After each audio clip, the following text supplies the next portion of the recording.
మొన్నటి వరకు ప్రపంచంలోనే అతిపెద్ద ఆయుధ దిగుమతిదారుగా ఉన్న ఒక దేశం, అన్ని అవసరాల కోసం ఇతరుల మీదే ఆధారపడ్డ ఒక దేశం ఇప్పుడు సడన్గా ప్రపంచ ఆయుధ సప్లయింగ్ దేశాలకి ప్రమాదంగా ఎలా మారింది? ఒకవైపు అగ్రరాజ్యాలుగా చెప్పుకునే దేశాలు ప్రపంచం మీద తమ బలుపు చూపిస్తుంటే, ఆ దేశం మాత్రం సైలెంట్గా తన సైన్యాన్ని నిర్మించుకుంది. ఇప్పుడు చీకటిలో ఆ దేశం తయారు చేసిన ఆయుధాలను చూసి మొత్తం ప్రపంచమే ఆశ్చర్యపోతుంది. అయితే ఫ్రెండ్స్, ఇక్కడ మనం మాట్లాడుతున్న ఆ దేశం ఇజ్రాయెలో లేక మరేదో కాదు, అదే మన భారత్ తన మిలిటరీ ల్యాబ్లలో రహస్యంగా తయారు చేసిన కొన్ని వ్యవస్థలు ఇప్పుడు ఆధునిక యుద్ధ రీతిపై ప్రపంచానికి ఉన్న అవగాహననే పూర్తిగా మార్చేశాయి. ఒకప్పుడు దశాబ్దాల పాటు ఆయుధాల కోసం, టెక్నాలజీ కోసం, ఇన్ఫర్మేషన్ కోసం తమ మీద ఆధారపడ్డ భారత్ ఇప్పుడు ఆ దేశాలను సైతం ఛాలెంజ్ చేసే సామర్థ్యం ఉన్న రక్షణ వ్యవస్థల్ని ఎలా సాధ్యం చేసిందో అర్థం కాక అగ్రరాజ్యాలే తలపట్టుకుంటున్నాయి. అయితే ప్రపంచాన్ని ఆశ్చర్యపరుస్తున్న మరియు శత్రు దేశాలను భయపెడుతున్న ఆ భారతీయ ఆయుధాలు ఏంటి? ఇవి యుద్ధ రంగంలో భారత్ను ఎలా అజేయంగా నిలబెడతాయో, అందులో వీటి పాత్ర ఏంటో ఈ వీడియోలో తెలుసుకుందాం. కానీ దానికన్నా ముందు దయచేసి ఈ వీడియోని లైక్ చేయండి, అలాగే మన ఛానల్కు సబ్స్క్రైబ్ అవ్వండి. Number 1, Param Rudra super computer. ఒకవైపు ప్రపంచం కంటికి కనిపించే ఫిజికల్ వెపన్స్ మీద ఫోకస్ పెడుతుంటే, భారత్ మాత్రం వాటిని వెనక నుంచి నడిపించే బ్రెయిన్ని తయారు చేసింది. అదే పరమరుద్ర. ఇది భారత్ స్వదేశీగా తయారు చేసిన ఒక సూపర్ కంప్యూటింగ్ నెట్వర్క్. దీన్ని దేశవ్యాప్తంగా అనేక డిఫెన్స్ లొకేషన్స్లో అందుబాటులోకి తెచ్చారు. అయితే దేశ రక్షణకు ఒక సూపర్ కంప్యూటర్కు సంబంధం ఏంటి అన్న డౌట్ మీకు రావచ్చు. కానీ వీటి ద్వారా మనం వేయబోయే ప్రతి అడుగు యొక్క ఫలితాన్ని ముందే అంచనా వేయచ్చు. ఉదాహరణకు, ఈ సూపర్ కంప్యూటర్ ఒక్క సెకండ్లోనే కొన్ని ట్రిలియన్ల క్యాల్కులేషన్స్ చేసి ఒక మిసైల్ ఏ దిశలో ఎంత వేగంతో ప్రయాణిస్తే దాని టార్గెట్ని ఖచ్చితత్వంతో చేరుకోగలదో సిమ్యులేట్ చేసి చెప్తుంది. ఒక అణుబాంబు పేలడానికన్నా ముందే అది సృష్టించే విధ్వంసాన్ని అంచనా వేస్తుంది. ఆర్టిఫిషియల్ ఇంటెలిజెన్స్ ని ఉపయోగించి శత్రువుల యొక్క కదలికల్ని అవి జరగడానికి ముందే ప్రిడిక్ట్ చేస్తుంది. యుద్ధ రంగంలో త్రివిధ దళాలు కలిసి శత్రువుపై ఎలా దాడి చేస్తే ఎక్కువ నష్టం జరుగుతుందో కూడా ముందే లెక్క వేసి చెప్పేస్తుంది. ఇలా భారత్ తీసుకునే ప్రతి నిర్ణయం వెనక ఇప్పుడు పరమరుద్ర లాంటి సూపర్ కంప్యూటర్స్ వచ్చేసాయి. ఇవి పైకి కనిపించకుండా మన దేశాన్ని రక్షించే సైలెంట్ హీరోస్ అని చెప్పచ్చు. అండ్ ప్రతి సిమ్యులేషన్ తోనూ క్యాల్కులేషన్ తోనూ వీటి చురుకుదనం సామర్థ్యం మరింత పెరుగుతుందే తప్ప తగ్గే ప్రసక్తే ఉండదు. Number 2, BrahMos missile. ఇప్పుడు మనం మాట్లాడుతుంది శత్రువులకు కంటి మీద కునుకు లేకుండా చేసే ఆయుధం గురించి. స్పీడ్, ఫిజిక్స్, ప్రిసిషన్ కలగలిపితే పుట్టిందే బ్రహ్మోస్ మిసైల్. బ్రహ్మోస్ ప్రపంచంలోనే అత్యంత వేగవంతమైన సూపర్ సానిక్ క్రూజ్ మిసైల్. ఇది ఆకాశంలో మ్యాక్ 3 వేగంతో దూసుకుపోతుంది. అంటే శబ్ద వేగం కన్నా 3 రెట్లు ఎక్కువ.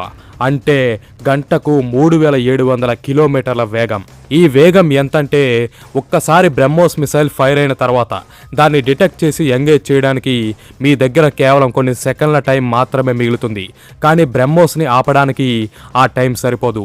ఈ మిసైల్ యొక్క సూపర్ సానిక్ స్పీడ్ మరియు హై మెనూవర్ సామర్థ్యం దీన్ని ఇంటర్సెప్ట్ చేయడం శత్రు దేశాలకు అసాధ్యంగా మార్చేస్తుంది. ఇది భారతదేశానికి 800 కిలోమీటర్ల రేంజ్లోని ఏ టార్గెట్నైనా సరే 3 నిమిషాల్లోనే ఛేదించగలదు. అలాగే దీన్ని మనం ల్యాండ్, ఎయిర్, సీ ఇలా ఏ ప్లాట్ఫామ్ నుంచైనా ప్రయోగించవచ్చు. ఒరిజినల్గా దీన్ని భారత్ రష్యాతో కలిసి డెవలప్ చేసింది. కానీ ఇప్పుడు ఈ మిసైల్ యొక్క పూర్తి హక్కులు భారత్కు వచ్చేసాయి. మన శాస్త్రవేత్తలు ఇప్పుడు ఈ మిసైల్ యొక్క ఫ్యూచర్ వేరియంట్స్ అయిన బ్రహ్మోస్ NG మరియు బ్రహ్మోస్ 2ని తయారు చేస్తున్నారు. అలాగే ఫిలిప్పైన్స్ వంటి దేశాలైతే ఇప్పుడు అమెరికా, చైనాలను కూడా కాదని మన బ్రహ్మోస్ మిసైల్ని కొనుగోలు చేస్తున్నాయి. Number 3, unmanned aerial vehicles. ఓ 10 ఏళ్ల క్రితం వరకు కూడా సరిహద్దుల్లో ఉగ్ర కదలికల్ని, శత్రువుల కుట్రల్ని పసిగట్టడం కోసం మన భారత సైనికులు నేరుగా గస్తీ కాసేవారు. అది రాజస్థాన్ తార్ ఎడారైనా లేదా -20 డిగ్రీల ప్రతికూల వాతావరణం ఉండే సియాచిన్ గ్లేషియర్ అయినా సరే, సైనికులు తమ ప్రాణాలను అడ్డుపెట్టి మరీ దేశం కోసం పహారా కాసేవారు. కానీ దీనివల్ల తరచూ ప్రాణ నష్టం ఎక్కువగా జరిగేది. దీన్నే భారత్ ఆపాలి అనుకుంది. ఫలితంగా మిలిటరీ డ్రోన్స్ ఇప్పుడు భారత్ తన సరిహద్దుల్ని గస్తీ కాసే విధానాన్నే పూర్తిగా మార్చేశాయి. ఉదాహరణకు స్విచ్ యుఏవి. ఇది భారత్ స్వదేశీగా తయారు చేసిన ఒక రికాన్సెన్స్ డ్రోన్. దీన్ని ఒక్కసారి వదిలితే 15 గంటల పాటు కంటిన్యూగా ఎటువంటి ప్రతికూల వాతావరణంలోనైనా సరే సమాచారాన్ని సేకరిస్తుంది. ఇది వరకు మనుషుల ద్వారా అసాధ్యం అనుకున్న టెరైన్స్ ని కూడా ఈ డ్రోన్ మానిటర్ చేయగలదు. ఇది వార్ జోన్ నుంచి రియల్ టైం ఇన్ఫర్మేషన్ ని సేకరించి కమాండ్ సెంటర్లకు పంపిస్తుంది. ఫలితంగా శత్రువు యొక్క ప్రతి కదలికను కూడా ముందే తెలుసుకోవచ్చు. ఇప్పటి వరకు ఈ డ్రోన్ భారత సరిహద్దుల్లో 50,000 గంటల ఆపరేషనల్ ఫ్లైట్ అవర్స్ ని రికార్డ్ చేసింది. 50,000 గంటలంటే 6 సంవత్సరాల నిరంతర నిఘాతో సమానం. ప్రస్తుతం దీన్ని Indian army, navy, air force, పారామిలిటరీలో పెద్ద సంఖ్యలో ఉపయోగిస్తున్నారు. అయితే ఈ డ్రోన్ టెక్నాలజీని భారత్ కేవలం నిఘా కోసమే పరిమితం చేయలేదు. ప్రస్తుతం వీటిని DRDO డ్రోన్ స్వామ్స్ గా సిద్ధం చేస్తుంది. ఇవి మిడతల దండుల వందల సంఖ్యలో శత్రు స్థావరాల మీద దాడి చేసి భారీ విధ్వంసాన్ని సృష్టించగలవు. ఈసారి పాకిస్తాన్ గనక భారత్ విషయంలో ఓవర్ యాక్షన్ చేసిందంటే దానికి చావు దెబ్బ తప్పదు. నెంబర్ 4, ఆకాష్ తీర్. ఫ్రెండ్స్, మీరు గనక సరిగ్గా గమనిస్తే ప్రస్తుతం జరుగుతున్న ఇరాన్ అమెరికా యుద్ధంలో ఇరాన్ అమెరికా మరియు దాని మిత్ర దేశాల మీద దాడులు చేయగలుగుతుంది, కానీ ఆ దేశాలు చేసే ప్రతి దాడుల్ని మాత్రం ఆపలేకపోతుంది. దీనివల్ల ఇరాన్కు కోలుకోలేని విధంగా నష్టం జరుగుతుంది. అయితే ఇక్కడ ఇరాన్తో పాటు వెనిజువెలా, పాకిస్తాన్ వంటి ఎన్నో దేశాల రక్షణ వ్యవస్థలు కూడా ఈ మధ్యన ఫెయిల్ అవుతున్నాయి. అదే దీన్ని మనం 2025 మేలో జరిగిన ఆపరేషన్ సింధూర్తో పోలిస్తే ఆ యుద్ధంలో భారత్ పాకిస్తాన్ ప్రయోగించిన వందలాది మిసైల్స్ ని, డ్రోన్స్ ని 100% యాక్యురసీతో నేలకూల్చింది. అయితే ఇక్కడ భారత్కు ఆ దేశాలకు మధ్య ఉన్న తేడా ఏంటి? ఎందుకంటే ఆ దేశాల దగ్గర ఎయిర్ డిఫెన్స్ వ్యవస్థలు ఉన్నాయి, కానీ వాటిని భారత్ లాగా ఒకే తాటిపైకి తెచ్చి నడిపించే సిస్టమ్ లేదు.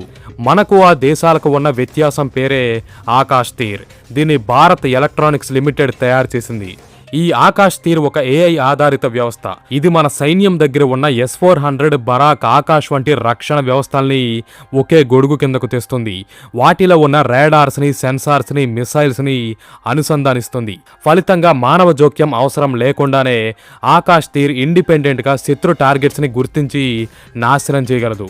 దీనివల్ల ఈ మొత్తం సిస్టమ్ యొక్క రియాక్షన్ టైం కేవలం 8 సెకండ్స్ కు తగ్గుతుంది. అంటే రేపు పాకిస్తాన్ గనక భారత్ మీద ఒక మిసైల్ ని ప్రయోగిస్తే ఆకాష్ తీర్ కేవలం ఆ 8 సెకండ్స్ టైంలోనే ఆ మిసైల్ ని గుర్తించి దాని పాత్ని ట్రాక్ చేసి ఆ మిసైల్ ని షూట్ చేసేస్తుంది. ఇదంతా కూడా హ్యూమన్ కమాండ్ అవసరం లేకుండానే ఆకాష్ తీర్ చేయగలదు. ఆకాష్ తీర్ ఎంతటి అత్యాధునిక వ్యవస్థ కాబట్టే దీన్ని చూసి అమెరికా, చైనాలు సైతం ఆశ్చర్యపోతున్నాయి. Number 5, satellite network. అయితే మనం ఇప్పటి వరకు చెప్పుకున్న డ్రోన్స్, మిసైల్స్, ఎయిర్ డిఫెన్స్ వ్యవస్థలు పనిచేయాలంటే వీటిని కంటికి కనపడకుండా వెనక నుంచి నడిపించే మరో శక్తి కావాలి. అదే శాటిలైట్ నావిగేషన్. అంతరిక్షంలో ఉండే మన భారత్ సొంత GPS, నావిక్ వ్యవస్థ యొక్క శాటిలైట్లు ఈ ఆయుధాలకు కావాల్సిన సమాచారాన్ని, గమ్యాన్ని అందిస్తాయి. వీటి వల్ల భారత్ యుద్ధ సమయంలో నావిగేషన్ కోసం ఏ ఫారిన్ కంట్రీ మీద ఆధారపడాల్సిన అవసరం లేదు. ఈ విషయంలో భారత్ పూర్తి ఆత్మనిర్భరతను సాధించింది. కానీ ఏదైనా శత్రుదేశం అంతరిక్షంలోని మన భారత శాటిలైట్స్ ని నాశనం చేయాలని ప్రయత్నిస్తే దానికి కూడా భారత్ దగ్గర ఒక సమాధానం ఉంది. అదే యాంటీశాట్ వెపన్. ఒకవేళ ఏదైనా శత్రుదేశం మన భారత్ యొక్క శాటిలైట్స్ ని కూల్చేస్తే ఆ దేశపు శాటిలైట్ ని కూడా ఈ యాంటీశాట్ వెపన్ తో భారత్ వెంటాడి నాశనం చేయగలదు. ప్రపంచంలో అమెరికా, రష్యా, చైనాల తర్వాత ఇలాంటి సామర్థ్యం కలిగిన ఏకైక దేశంగా భారత్ మారింది. Number 6, laser weapons. ఇప్పుడు మనం చెప్పుకోబోతున్న ఈ ఆయుధం మీకు హాలీవుడ్ సైన్స్ ఫిక్షన్ లాగా అనిపించవచ్చు, కానీ ఇది ఆల్రెడీ భారత్ దగ్గరికి అందుబాటులోకి వచ్చేసింది. ఒక్కసారి ఊహించుకోండి, మన ఆర్మీ బేస్ మీదకు డజన్ల సంఖ్యలో కొన్ని శత్రు దేశ డ్రోన్స్ దూసుకొస్తున్నాయి. మామూలుగా అయితే ఈ చీప్ డ్రోన్స్ ని ఆపడానికి $1 మిలియన్ విలువైన మిసైల్స్ ని ప్రయోగించాలి. కానీ మన DRDO తయారు చేసిన లేజర్ వెపన్స్ ని గనక ఈ డ్రోన్ల మీదకు ప్రయోగిస్తే అవి కొన్ని క్షణాల్లోనే ఈ డ్రోన్స్ లోని ఎలక్ట్రానిక్స్ ని కాల్చేస్తాయి. ఫలితంగా డ్రోన్స్ అన్ని కూడా పిట్టల్లా నేల మీదకు రాలిపోతాయి. ఇక దీనికయ్యే ఖర్చు గురించి మాట్లాడితే ఒక యూనిట్ ఎలక్ట్రిసిటీకి ప్రస్తుతం మన దేశంలో ఎంత ఖర్చు అవుతుందో అంతకన్నా తక్కువే ఉంటుంది. ఎందుకంటే ఇవి ఎలక్ట్రిసిటీనే ఎనర్జీగా మార్చి దాడి చేస్తాయి కాబట్టి. అలాగే వీటిని తప్పించుకోవడం కూడా శత్రువులకు అసాధ్యంగానే ఉంటుంది. ఎందుకంటే ఈ లేజర్ వెపన్స్ కి అసలు మాసే ఉండదు. ఇవి కాంతి వేగంతో సమానంగా ప్రయాణించి దాడి చేస్తాయి. ఏదైతే లైట్ స్పీడ్ తో ట్రావెల్ చేస్తుందో దాన్ని ఆపడం ఎవ్వరికీ సాధ్యం కాదు. అలాగే వీటితో మిసైల్స్, ఫైటర్ జెట్స్ని కూడా టార్గెట్ చేయొచ్చు. డిఆర్డిఓ ఆల్రెడీ 2025 మార్చిలోనే 30 కిలోవాట్ల సామర్థ్యం ఉన్న ఒక లేజర్ వెపన్ని పరీక్షించింది. భవిష్యత్తులో 300 కిలోవాట్ల లేజర్ సిస్టమ్ని కూడా దీనిలో డెవలప్ చేయబోతున్నారు. Number 7 fighter jet programs. స్వతంత్రం వచ్చినప్పటి నుంచి దశాబ్దాల పాటు భారత్ యుద్ధ విమానాల కోసం విదేశాల మీదే ఆధారపడింది. కానీ రానున్న కొన్నేళ్లలో ఆ పరిస్థితి పూర్తిగా మారబోతుంది. హిందుస్థాన్ ఏరోనాటిక్స్ స్వదేశీగా అభివృద్ధి చేసిన తేజస్ జెట్ భవిష్యత్తులో ఇండియన్ ఎయిర్ ఫోర్స్లో కీలక పాత్ర పోషిస్తుంది. దీన్ని మొత్తం మార్క్ 1, మార్క్ 1A మరియు మార్క్ 2 అనే 3 ప్రత్యేక శ్రేణుల్లో తయారు చేస్తారు. ఈ జెట్లోని ప్రతి కోడ్, ప్రతి ఆయుధం, ప్రతి సెన్సార్ కూడా భారత్ యొక్క ఆత్మనిర్భరతను చాటి చెప్తాయి. అయితే ఇక్కడ భారత్ తేజస్ని మించిన మరో జెట్ని కూడా సిద్ధం చేస్తుంది. అదే AMCA. ఇది ఒక 5th జనరేషన్ విమానం.